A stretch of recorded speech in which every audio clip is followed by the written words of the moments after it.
Es la tercera vez en el baño desde la mañana y solo me tomé un batido y una rodaja de pan. Intolerancia a la fructosa. ¿Qué pruebas puedes hacer para diagnosticarla? Hoy vamos a hablar sobre cómo saber si tienes intolerancia a la fructosa, que es más frecuente de lo que te imaginas. Se estima que lo tienen entre un 30 a 40% de la población adulta y muchos ni siquiera se lo imaginan, piensan que lo suyo es simplemente un colon irritable. Al final del vídeo sabrás qué puede causar la intolerancia a la fructosa, qué tipos hay, cómo saber si tienes mala absorción de fructosa sin pinchazos y, cómo no, qué alimentos debes evitar o qué cosas debes tener en cuenta el día o los días previos a la prueba. Hola, soy Luis Cueva y en este canal hablamos de problemas digestivos, intolerancias, nutrición y hábitos para tener un peso saludable. Empezamos. La intolerancia a la fructosa es una condición cada vez más frecuente. Primero, ¿qué es la fructosa? Es un pequeño carbohidrato, un pequeño azúcar que se llama monosacárido y que está presente en las frutas sobre todo, pero también en algunas verduras, está presente en la miel, en el azúcar de mesa y, como no, en muchos alimentos procesados, porque se añade como un edulcorante que es muy barato y lo utiliza la industria alimentaria, que se llama jarabe de maíz de alta fructosa. ¿Qué síntomas da la intolerancia a la fructosa? Da sobre todo gases, distensión, hinchazón, dolor abdominal, diarrea, náuseas, vómitos. ¿Y todo esto por qué? Porque la fructosa que no se absorbe en el intestino delgado llega al colon y ahí es fermentado por las bacterias y produce pues muchos gases y toda esta distensión del colon es lo que da el dolor, incluso las náuseas y todo el malestar. De todo eso te hablé en un vídeo que, si no lo has visto, te recomiendo que luego de terminar de ver este vídeo lo vayas a ver. Te dejo el enlace por aquí arriba. Y como siempre vamos a dividir este vídeo en tres partes. En ese otro vídeo hablé más de en sí qué cosa era la fructosa, hablé sobre qué tan frecuente era, algunas de sus connotaciones, pero en este vídeo vamos a hablar básicamente de tres partes. Primero, qué tipos de intolerancia a la fructosa hay y cuáles son las principales causas. Luego, en la segunda parte hablaremos de cómo saber si tienes intolerancia a la fructosa. Y en la tercera parte hablaremos de qué hacer, qué alimentos evitar o cómo prepararse para el día de la prueba de la intolerancia a la fructosa. Primero, ¿qué causa la intolerancia a la fructosa y qué tipos hay? A ver, distingamos sobre todo entre dos tipos. Primero, la intolerancia hereditaria a la fructosa y luego la intolerancia a la fructosa en sí, o que se le conoce más comúnmente como malabsorción de la fructosa, que puede darse en niños y adultos. En primer lugar, sobre la que es hereditaria, la intolerancia hereditaria a la fructosa. Esta es una condición que, como su nombre lo indica, se hereda de forma recesiva. ¿Qué quiere decir recesiva? Que básicamente tienen que tener los dos padres la carga genética y los dos padres pasarle esa carga genética al hijo o a la hija para que se pueda desarrollar esta condición.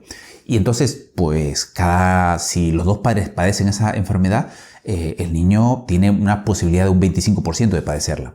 Pero es un poco diferente a la absorción o a la intolerancia a la fructosa de los adultos, la que no es hereditaria. ¿Por qué? Porque en este caso realmente no hay una mala absorción de la fructosa. En la intolerancia hereditaria se absorbe la fructosa adecuadamente, pero el problema es que cuando llega al hígado, en el hígado hay una deficiencia de una enzima, la fructosa 1-fosfato aldolasa o aldolasa B, que no puede metabolizar la fructosa. Y entonces se generan unos metabolitos, unas sustancias intermedias, porque se va almacenando, porque no se puede transformar a otra cosa. Y ese metabolito, esta sustancia intermedia, es la que desencadena esa toxicidad que el organismo no la tolera bien. Y eso empieza a desencadenar todos los síntomas. ¿Qué síntomas da? Puede dar los síntomas similares que la intolerancia a la fructosa del adulto, en algunos casos, ¿no?, de dolor, pero sobre todo también da hipoglicemias. Hipoglicemias son caídas de azúcar en la sangre, somnolencia, náuseas, vómitos, que el niño o el lactante no gane peso. Y esto se empieza a notar en las primeras etapas del lactante, cuando se le empieza a dar la papilla al niño, se le da un poquito de azúcar, de fruta, plátano machacado o esas cositas que ya tienen un poco de fructosa. Ahí es que se empieza a notar y a desencadenar los síntomas, porque se nota recién en ese momento que no lo puede metabolizar, porque antes con la leche materna pues no había fructosa que ingiera el bebé. Con todos estos síntomas bastante acusados de irritabilidad, dolor abdominal, calambres, diarrea, distensión, todos estos síntomas de la intolerancia hereditaria, es normal que las madres busquen ayuda del pediatra. Y esto se suele diagnosticar en la infancia, ¿no?, con tests muchas veces genéticos y bioquímicos. Aunque a veces incluso el diagnóstico se retrasa. ¿Por qué? Porque simplemente el niño empieza a rechazar todo lo que son dulces, frutas, azúcar, porque es que le sienta mal y lo empieza a rechazar, y a veces, si la clínica no es tan intensa, el diagnóstico a veces se retrasa un poco. El otro tipo de intolerancia a la fructosa que no se hereda es la que se conoce más popularmente como malabsorción de fructosa, que esta se puede dar en niños y adultos. Y esta no tiene una causa única, pueden haber muchas causas de eso. Esta intolerancia suele ser secundaria a una enfermedad aún no diagnosticada o incluso a una enfermedad ya conocida y diagnosticada pero que no está siendo tratada adecuadamente. Algunas de estas condiciones que pueden llevar a intolerancia a la fructosa o malabsorción de la fructosa del adulto pueden ser el sobrecrecimiento bacteriano, la enfermedad celíaca, la enfermedad inflamatoria intestinal, una parasitosis, la infección por Helicobacter pylori, la malabsorción de sales biliares o incluso también una resección de un trozo del intestino delgado por algún tumor o una enfermedad inflamatoria intestinal, como hemos mencionado. En la mayoría de estas enfermedades que te acabo de mencionar, la malabsorción de fructosa se da porque hay una disminución de la superficie intestinal para absorber la fructosa. Y esto se da porque o hay una inflamación de la mucosa, con lo cual no le permite que se absorba bien, o porque si hay una resección, una extirpación de un trozo, claro, está disminuida, hay menos superficie para absorber, con lo cual hay malabsorción de fructosa. Ahora, si tienes malabsorción de fructosa y síntomas de intolerancia y realmente no los tienes de pequeño, sino los tienes recién desde hace unos meses o hace un poco tiempo, quizá habría que descartar alguna de estas enfermedades. Pero lo primero, antes de descartar estas enfermedades, hay que estar seguro. ¿Cómo saber si tienes intolerancia a la fructosa? Verás, hay dos tipos de pruebas, las más comunes, que son el test de aliento y la curva de glicemia tras ingesta de una cantidad de fructosa. Obviamente, la más fácil, la más práctica, la más cómoda, sin pinchazos, es el test de aliento. ¿Cómo se hace la prueba de intolerancia a la fructosa con el test de aliento? Verás, esta prueba lo que hace es medir en el aire expirado las concentraciones de hidrógeno, metano y dióxido de carbono. Todo eso después de haber bebido un sustrato de fructosa con una cantidad específica predeterminada que suele ser unos 25 gramos. Normalmente lo que pasaría si no tienes malabsorción de fructosa es que el intestino delgado la absorbe. Pero si tienes problemas con ello, no la absorbe el intestino delgado y la fructosa sigue pasando por el intestino y llega hasta el intestino grueso, al colon, donde está la mayoría de la microbiota intestinal, la flora intestinal normal que tenemos. Entonces, esta microbiota intestinal empieza a fermentar y empieza a producir, a partir de la fructosa, niveles elevados de hidrógeno y metano. Este hidrógeno y metano es absorbido a través de la pared del colon y llega por la sangre hasta los pulmones. En los pulmones se exhala con la respiración junto con el dióxido de carbono. Y eso es lo que vas a medir en unos tubitos en los cuales vas a tener que soplar cada 25 o 30 minutos durante 2 horas y media, 3 horas. Entonces, si se encuentran niveles elevados de hidrógeno o metano en los tubitos que se recolectan a partir de las 90 o 100 minutos, si se encuentran niveles elevados por encima de ciertos niveles preestablecidos, se habla de que hay malabsorción de fructosa. Y obviamente, si junto con esa elevación de gases y correlacionado en el tiempo tuviste síntomas de dolor, hinchazón, gases o diarrea incluso, esto confirma el diagnóstico de una intolerancia a la fructosa. Bueno, en realidad no es nada complicado. Y si vives en España, te dejo un enlace en la descripción donde puedes hacerte y pedir este test para incluso que te lo lleven a casa, a domicilio.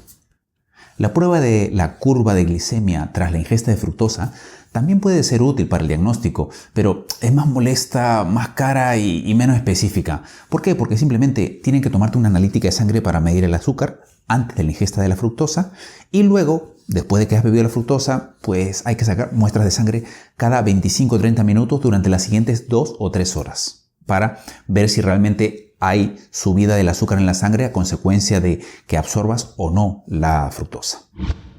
¿Cuánto dura la prueba de intolerancia a la fructosa? En el test de aliento la prueba debería durar por lo menos unas 2 horas y media a 3 horas. ¿Esto por qué? Porque se considera que tras ingerir la fructosa, el sustrato más o menos tarda unos 90 a 100 minutos en llegar al límite entre el intestino delgado y el intestino grueso. Y es ahí, a partir de los 95 minutos, donde queremos ver si realmente hay fermentación, si hay fructosa que no se ha absorbido y que ya ha llegado al colon, y eso empieza a producir una elevación de la curva de los gases. Entonces, por eso siempre tiene que ser por lo menos 2 horas y media a 3 horas. En cuanto a la curva de glicemia tras ingesta de fructosa, esa quizá puede ser un poco más corta porque aquí lo que se hace es medir el azúcar en la sangre. Y si definitivamente no sube el azúcar en la sangre en los primeros 90 minutos, ya podríamos estar sospechando una malabsorción de fructosa. Pero hay varias cosas que tienes que tener en cuenta antes del test de aliento para intolerancia a la fructosa. Sobre todo, algunas cosas que deberías evitar comer. No vaya a ser que queden restos de fructosa de los días previos y eso altere los resultados de la prueba. Y hay algunas otras cosas también que debes tener en cuenta, aparte de la alimentación. Así que vamos con la tercera parte. Pero antes, si te está resultando interesante, anda, suscríbete ahora. Suscríbete, no lo dejes para luego. Y YouTube te avisará apenas publique nuevos vídeos sobre problemas digestivos, intolerancias, nutrición y hábitos para tener un peso saludable. ¿Qué preparación hay que tener en cuenta para el test de aliento de intolerancia a la fructosa? En primer lugar, ¿qué no comer para la prueba de la fructosa? A ver, trata de no comer sobre todo alimentos de difícil digestión, sobre todo legumbres, coles, brócoli, quizá tampoco cereales integrales, coliflor, todas esas cosas evítalas. Y obviamente también evita todo lo que son frutas y verduras.